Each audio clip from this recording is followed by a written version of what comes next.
The Rugby Report Japan 2019 is sponsored by Betfred.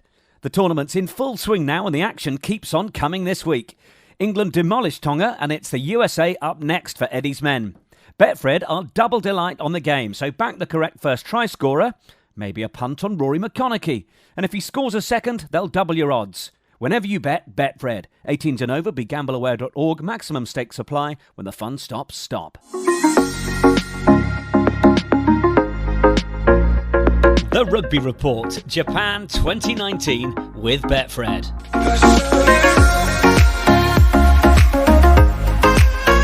Hello and welcome to the Rugby Report, Japan 2019 with Betfred. Not only are we continuing to come to you live from Japan, but we're now actually in a Japanese restaurant. My name's Nick Heath. And I'm Tom May. And we are both here to, bring you up to speed with everything that is going on here in Japan from the tournament. Also delighted to be here with my husband and my mate Neil. We're going to hear maybe from them in a little bit about what they've been up to. Of course, if you listen to the... Yeah, he's called Tom. Yeah, he's right here. You know... Too many Toms around the table, though, so, you know, we'll deal with that in due course. But we in fact heard towards the end of the last podcast, of course, the tales that Tom's been up to. So we'll catch up with that in a bit. Of course, in this episode, we'll be reviewing the games between Wales and Georgia, between Russia and Samoa, and we'll look ahead to Fiji against Uruguay, Italy against Canada, and the big one, England against the USA after their match against Tonga, of course. Wales against Georgia. Tom, you were there. You were doing some commentary for the World Rugby Radio. Easy for me to say after a couple of beers around this table. What did you make of it? Wales scoring 6 tries. Davis, Tipperick, Adams, Liam Williams, Thomas Williams, and a cracker finished by George North. Yeah, I think it was a great game for the Welsh. I think they were very accurate in their set piece. Certainly, Conor McNamara that caught those were just vowels. Yeah. I've never blended words like that before. Asahi does amazing things to your voice. It was a great performance. I think more polished than perhaps some of the other contenders for the Rugby World Cup have been in their opening games. They'll be slightly disappointed with letting in 2 tries, but I think every team wants something to work on moving forwards through the tournament. I think Thomas Williams, when he came on for Gareth Davis at 9, was sensational. He set up George North. George North set him up. Yeah, that try was pretty special, wasn't it? Friends just setting each other up. I think it was a great game, great stadium, a good evening to be commentating on rugby. Yeah, it certainly was. So Wales get the job done. Of course, they move on to a massive game against Australia. Can't wait to get into that one. And then Russia Samoa, full of incident. A couple of tackles or a couple of big hits. One from Ray Lilo on Artemiev. Well, they were both on Artemiev. You talked earlier on in this series about how the man's made out of iron. He was hit by 2 shoulders straight in the face, and he still got up. Yeah, I mean, the guy is actually quite terrifying. He's fairly skinny, nothing too imposing, but having had to spend a fair amount of time wrestling against him, the fact that he got up time and time again suggests that there's nothing quite normal about the bloke. So, and he's got a horrible tash, so... Yeah, that is hilarious. It does look like, I've used this phrase before, but it does look like one of his eyebrows has come down for a drink. Half-time then, it was 6-5 to Russia. And then second half, we saw Amoso go over for the try. He then got a bit of a hurty knee injury. My friend Neil here is a physio. You thought MCL, right? MCL, ACL, definitely. I think that's his tournament over. Yeah. Okay, so that's the fresh news from our unqualified, non-paid member of staff. He'll be playing in the next game. Yeah. One thing we did notice, though, typical Samoa, it took 7 people to carry him off the field. How special's that? So as the rest of the game went on, obviously those 2 tries after half-time, it was pretty much dobro noci for the Russians. They finished 34 points to 9 winners. And when you look at the pool, Samoa currently above Ireland. So they'll be pleased with that. Yeah, I'm not going Scots bashing on this one. I'm going to save it up. But I think this is going to be a very tight pool. The Irish, they'll be pretty happy where they're at the moment. I think Scotland have had a horrible couple of days, haven't they? They've lost to Ireland. They've lost Hamish Watson, who's integral to the way that they play, and then Ali Price is missing out through injury at the moment as well. So it's a tough couple of days. They need to bounce back and bounce back well. So wins, therefore, for Wales and for Samoa over the last couple of days. Looking ahead, then, is the key, really. Fiji against Uruguay, Italy against Canada, and England against the USA over the next couple of days. For Fiji, Josh Matavesi at 10. Biggest 10 in world rugby. Must be the biggest 10 in world rugby. Gonova starts, Vatabua, Randrandra, Nkosi, and Veilakani. What I like about that is the fact that people say Fiji, they're a tier 2 nation, but actually their backline against Australia was something that you would stick in a Barbarians shirt every day of the week. Now they've changed players, and they've got Josh Matavesi and they've got Vatabua in. They've changed a couple of others as well. They've got Randrandra at 13, which is terrifying. Again, it is another world-class backline that will, I think, be a tough day for Uruguay. Yeah, well, the Uruguayans are in for a whole lot of trouble, really, aren't they? And perhaps the rest of the world, having wanted romantically to see Fiji do a little bit better against the Wallabies than they did, albeit with our love to our Australian friends, but I think a fair few people fancy the turnover of that result. This will be a chance to probably see Fiji in full flight. Italy against Canada, you've had a look at the Italians. The Canadians are really beginning to sort of look like that tier 2 nation that it's difficult to hang your hat on as to where the good stuff's coming from at times. Yeah, and I think the Italians were poor in the first game. I commentated on that where they played against Namibia. They made an obscene amount of mistakes, and I was sat in front of the commentary the coach's box. At points, I was wondering what was going to come flying over my shoulder because Mike Catt, Conor O'Shea, they were fuming about the amount of errors that Italy were making. I don't expect them to make as many, but I think they're probably not as good as they should be right now. Okay, so then we have the big match, England against the USA. I've, of course, been embedded with the USA team down in Okinawa. Been interesting to, exactly, Akinfenwa, something along those lines. It's been really interesting to see how they've been building. Gary Gold, of course, the former Worcester Warriors coach, has been, basically excited about what this team is going to be able to do.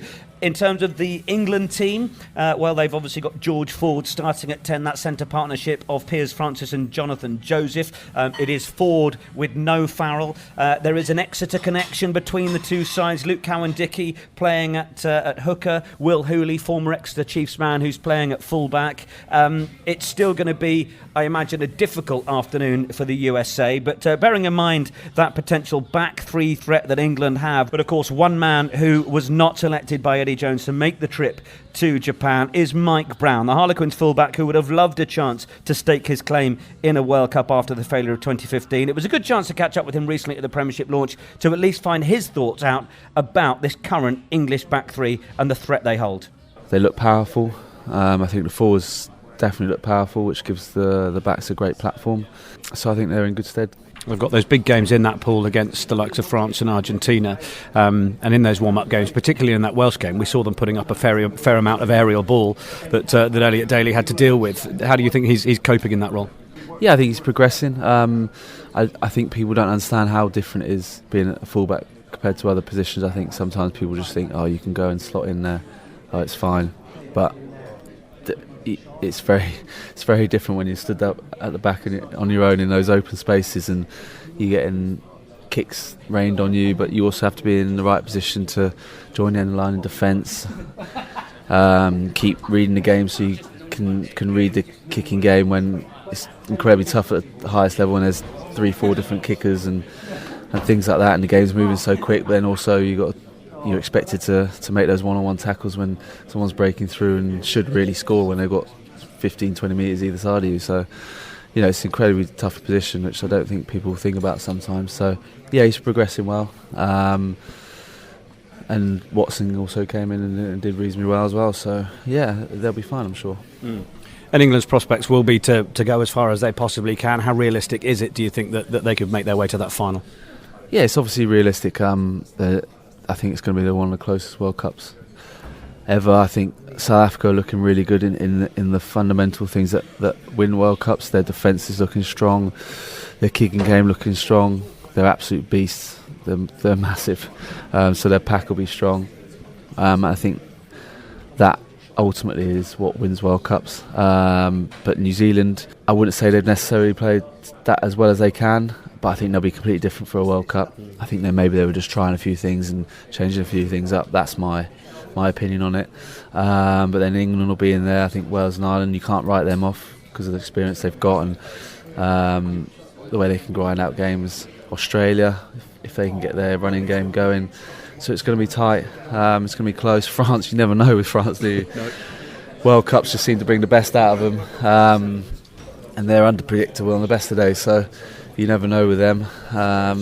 So yeah, it's going to be a tight one. So plenty of firepower in England's back three, and we hear news that Jack Noel is on his way back positively, could figure against Argentina, where Vunipola could as well. Back three would benefit from him coming back. What, back three with Vunipola? Yeah. I think Jack Noel is a world-class player. I know he doesn't necessarily float everyone's boat in the back three because people want to see out-and-out pace. They want to see wingers, a Rory McConaughey style that can go round people and ghost round people. But the amount of contributions that Jack Noel makes, plus his hairdo, is very much worth the England shirt. I think he's a great player. He gets England on the front foot. Whenever he's kicked the ball, he never accepts that first tackle, does he? He always gets past the first one or two defenders, gets his team moving forward, and that's what the forwards want to see. And then, obviously, the back row is going to be another big issue. I should say, actually, while you mention Rory McConaughey, of course, he's going to be lining up against Martin Iosefo, both of them Sevens players, obviously, from the World Sevens Series circuit. So that's going to be a nice match-up. The two of them pretty familiar with each other. Another area of strength is, of course, England's back row. Great to get the thoughts of a former England captain, Tom Wood, telling us about how England look in that department. Well, to be fair, I don't think you could pick a bad back row from any English compliment. You know, there's so many good players putting their hands up across the league and so many talented players that have missed out on selection. But the guys that are going, I mean, I think they've got a real good balance to them. I think they're playing really well. You know, those first couple of warm-up games, I thought almost Lewis had played himself into the team. I thought he played really well. His defensive work, his chop tackles, really aggressive, carrying the ball, getting around the pitch. He's added a line-out game to something that perhaps wasn't a strength of his in his early years, but he's established a real confidence in the line-out. He works with our line-out callers a lot at Saints, and he's improved. So that set-piece stuff is crucial if you're going to play at international level. But are you surprised at the sort of youth that Eddie's gone with? And I'm not saying it's a Lewis Ludlam against a Chris Robshaw, but obviously Eddie's chosen to leave a bit of experience. Danny Kay you can throw into the mix as well, and he's taking people, you know, like Lewis, like Rory McConaughey, like Willie Hines. I am surprised. I'm not saying that it's right or wrong. I'm just saying that I thought Eddie was on a very different path with the likes of Dillon, Robshaw, Brown, Kerr, and he seems to have changed his mind in the last year or so. And left a lot of that experience at home and taken a lot of youth. Now, I don't know whether that will work in his favour or not. It seems to be. These warm-up games, I was really impressed with Tom Curry. I thought he was very dynamic in the tackle, very hard over the ball, just an industrious player. And then combination with him and Underhill seems to work, doesn't it? Yeah, I wouldn't know who to pick out of the flankers at the minute. I mean, I think Billy's a shoe-in at 8 if fit and available. It's whether you rest him or give him any sort of try and protect him at any stage. But, you know, in any big game, any must-win game, Billy's got to play at 8 if he's fit. But then Mark Wilson can do that role if needed. I thought Mark was exceptional against Italy. I thought he was very good. Hit that combination with Curry. And then Underhill and Curry were very good against Ireland. And then I'm unbiased towards Lewis because he's a teammate. But I thought he was exceptional against Wales in the early game. So, you know, I really don't know what Eddie's first choice back row is going to be. The only question I would have is because he's also got the option of playing a Maro Itoje or a Courtney at 6. Yep. So it's whether you go for like a line out. Certainly, if you're going to maybe do that Billy resting thing with Mark Wilson at 8. Yeah, he's got some options for sure, and I don't think he can pick a bad combination. It's just which brings the best balance. Yeah, Brownie wants in. What gets you the best balance, basically? And if you do pick a Curry, an Underhill, and a Billy, and you come under the pumping that you're relying heavily on your second rows to win your line-out ball. And if you come up against a South Africa that have got 2 big lads in the second row and a jumping back row, or someone like a Kieran Reid against New Zealand, then all of a sudden you might find yourself starved of ball. But it's all horses for courses. It's strengths versus weaknesses. No right answer. It's top trumps, basically. And it's all about how you're going to play the game, how you're going to try and play to your strengths and stifle the opposition. So they're going to pick 2 guys that are going to be hard over the ball and dynamic tacklers in the flanks, and a ball carrier and Billy. Then they just have to make sure their game plan suits that. So, Tom May, you've seen both lineups. How's this one going to go in Kobe Misaki Stadium? I think it's going to go, obviously, the way of the English. I think England will want to cut down on the amount of unforced errors that they made at the weekend in Sapporo. There was a lot of handling errors. There was a lot of individual and collective errors within the systems.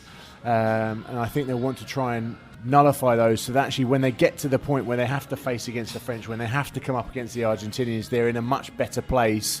Look, they're making strides forward. I think it's really difficult. Everyone's got an expectation when you come up against that inverted commas tier 2 nation that you should stuff 70 points on every team you come up against. It doesn't work like that. It doesn't work in rugby. Yeah, they've got a fair amount of criticism for England for not having put more points on the Tongans, and then Wales put on a similar sort of scoreline against the Georgians, and they've been largely praised. So I know a few people have come out and sort of said, yeah, there are less places between England and Tonga than there are between Wales and Georgia, so they should be praised for putting that many points on them.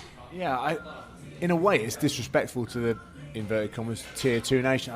We need to get away from this tier 2 thing because it's pretty disrespectful to them that they're just progressing and they're progressing at a different rate to the other nations, and they don't get the access to playing against the top teams that perhaps other teams do. Look, I think Thursday's going to be a really interesting game. It's a great opportunity for those American players, great opportunity for the likes of Will Hooley. He's made a big choice in going over and playing for the States, and fair play to him, and now he's playing a World Cup.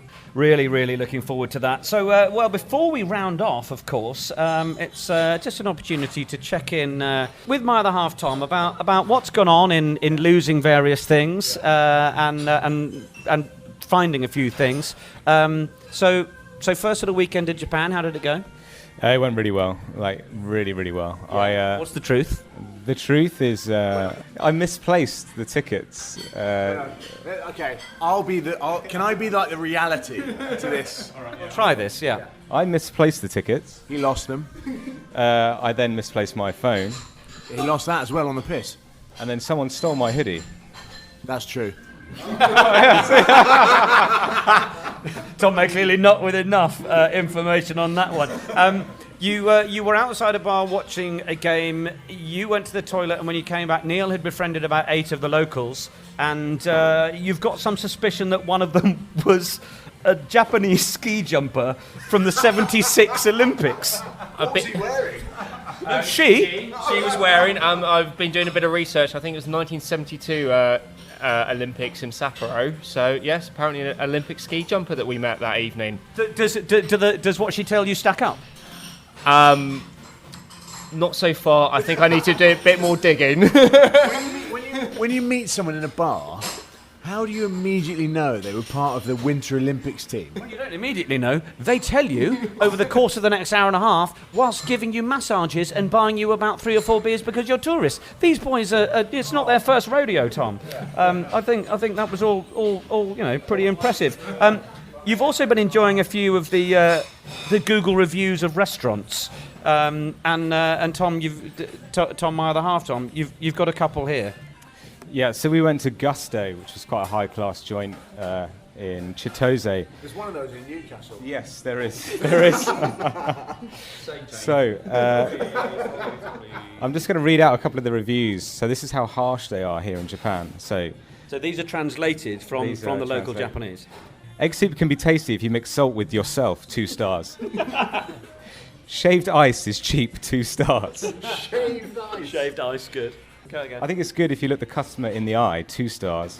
And then my favourite, it was better when I was able to smoke, 1 star. It was better when I was able to smoke, 1 star. That is absolutely delightful. You've been enjoying Japan so far. I think when you first landed in Sapporo, it was just wall-to-wall drinking, wasn't it? It was pretty straight into it. Yeah, it was a whirlwind. I think Neil over here got quite the introduction from one of our mates. What was the drink you got, Foz? It was a local Sapporo cocktail that was somehow they managed to put more alcohol in a small glass that should have been allowed in a small glass of alcohol. Yeah. And after that, the night went on from there. So fantastic. And 3 days of that, and yeah, yesterday was a little bit of a, shall we call it a rest day? Yeah, very nice. Yeah, I understand a lot of people that were leaving Sapporo were relatively quiet over the course of the sort of 12 hours as they were all leaving.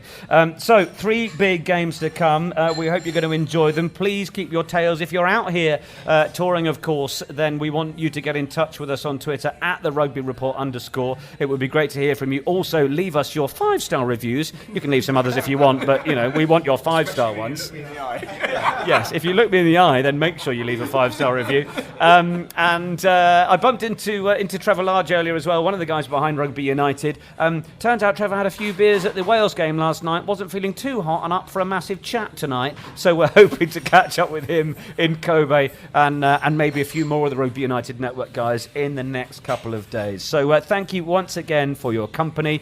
Keep the reviews and comments coming. We would love to hear from you, whether you're at home listening in or whether you are here in Japan. It's a sayonara from me. It's goodbye from me. Excellent. The ever-challenged Tom May. We look forward to seeing you next time here for our next episode in a couple of days after the England game. That's it from us here at the Rugby Report Japan 2019 with Betfred. The Rugby Report Japan 2019 is sponsored by Betfred. Keep your eyes open for a host of specials on every game from Japan with Betfred. You'll see plenty, from singles to handicaps and more. What about Italy against Canada? Everyone's favourite man crush, Sergio Parise, to score the first try? Whenever you bet, Betfred. 18s and over, begambleaware.org. Limited availability on special markets. When the fun stops, stop. This has been a Rugby Media production.